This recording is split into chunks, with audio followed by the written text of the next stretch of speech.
ಹೋಗೋ ನೆನಪು ಮತ್ತೆ ತಮ್ಮನ ಕಡೆ.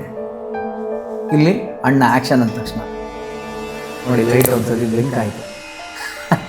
ಅದನ್ನೇ ನಾನು ಹೇಳೋದು, it's all very delicate issues. Sir, Anant Nag sir ಜೊತೆ ನಿಮ್ಮ ಒಡನಾಟ ಅದ್ರ ಬಗ್ಗೆ ಹೇಳ್ಬೇಕಾದ್ರೆ ಎಲ್ಲರ ಬಗ್ಗೆ ನಾವು ಮಾತಾಡಿ. ಇಲ್ಲ, ಏನು ಗೊತ್ತಾ, ಸರ್ಪ್ರೈಸಿಂಗ್ಲಿ ಒಂದು ಹೇಳ್ತೀನಿ. ಅನಂತ್ ನಾಗ್ ಸರ್ ತುಂಬ ಸೀರಿಯಸ್ ಸ್ಟೂಡಿಯಸ್ ವ್ಯಕ್ತಿತ್ವ. ಅಂದರೆ ಅವ್ರು ರಿಸರ್ವ್ ಆಗಿರ್ತಾ ಇದ್ರು ಅವರು. ಆಮೇಲೆ ನೀವು ಇನ್ನೊಂದು, ನಾನು ಅವರ ಹ್ಯಾಟ್ಸ್ ಆಫ್ ಮಾಡಬೇಕು, ಅವ್ರ ಆ್ಯಕ್ಟಿಂಗ್ ಪರ್ಫಾರ್ಮೆನ್ಸ್ ಒಂದಕ್ಕೆ ಅಂತಲ್ಲ, ವರ್ಸಟೈಲ್ ಆಕ್ಟರ್ಸ್. ಅದೆಲ್ಲವೂ ಸರಿ. ಒಂದು ಸೂಕ್ಷ್ಮ ವಿಚಾರ ಇದೆ ಇಲ್ಲಿ ಗಣೇಶ ಸೀರೀಸ್ ಅಂತ ಸ್ಟಾರ್ಟ್ ಆಯ್ತಲ್ಲ, ಗಣೇಶನ ಮದುವೆ, ಗೌರಿ ಗಣೇಶ, ಗಣೇಶ ಸುಬ್ರಹ್ಮಣ್ಯ, ಗಣೇಶನ ಗಲಾಟೆ, ಇದು ಸ್ಟಾರ್ಟ್ ಆಗಿದೆ 91ಇಂದ, 1998, 91ಇಂದ. 1990 ಶಂಕರ್ನಾಗ್ ಸರ್ ಹೋಗ್ತಾರೆ. ಎಂಥ ದುಃಖದ ಪೀಕ್ ಪೀರಿಯಡಲ್ಲಿ ಇಲ್ಲಿ ಸಿಗ್ತಾ ಇರೋ ಸಬ್ಜೆಕ್ಟ್ ಎಲ್ಲವೂ ಪೀಕ್ ಕಾಮಿಡಿ. ನೋಡಿ ಲೈಫ್ ಎಮೋಷನ್ಸ್ ಎಷ್ಟು ಆಪೋಸಿಟ್ ಇದೆ ಅಂತ.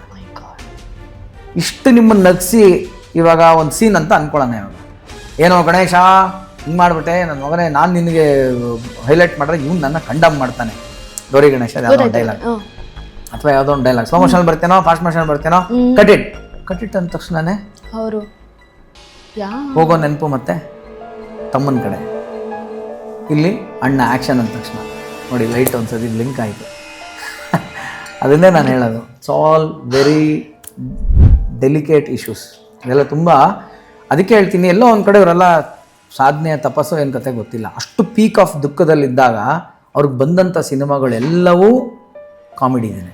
ಹೆಂಗೆ ಮಾಡಿದ್ರು ಈ ವ್ಯಕ್ತಿ ಅಂತ ಇವತ್ತಿಗೆ ಅನಿಸುತ್ತೆ ನನಗೆ, ಅವತ್ತು ನನಗೆ ಗೊತ್ತಿಲ್ಲ.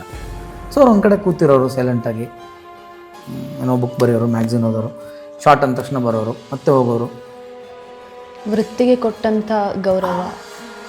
ನಾನು ಅದನ್ನೇ ಹೇಳೋದು, ಒಬ್ಬರ ಸಕ್ಸಸ್ ನೋಡಿ ಸುಮ್ಮನೆ ಅಸೂಯೆ ಪಡಬೇಡಿ, ಅಥವಾ ಆ ಸಕ್ಸಸ್ ನೋಡಿ ಏನೋ ಪಡಬೇಡಿ, ಅದ್ರ ಹಿಂದೆ ಏನೋ ದುಃಖ ಇರುತ್ತೆ, ನಿಮ್ಗೆ ಗೊತ್ತಿರಲ್ಲ ಅದು. ಮತ್ತು ಇನ್ನೊಂದು ಏನೋ ಇರುತ್ತೆ, ನಿಮ್ಗೆ ಗೊತ್ತಿಲ್ಲ ಅದು. ಸೊ ಈಗಲೂ ನಾನು ಲೈಟ್ ಒಂದು ಸೆಕೆಂಡ್ ಆನ್ ಆಫ್ ಆಗಿ ಇದರಲ್ಲಿ ಎಲ್ಲೋ ಬ್ಲೆಸ್ಸಿಂಗ್ಸ್ ಅಂತಲೇ ಅನ್ಕೋತೀನಿ. ಅದು ಶಂಕರ್ನಾಗ್ ಸರ್ ಬ್ಲೆಸ್ಸಿಂಗ್ ಅದು.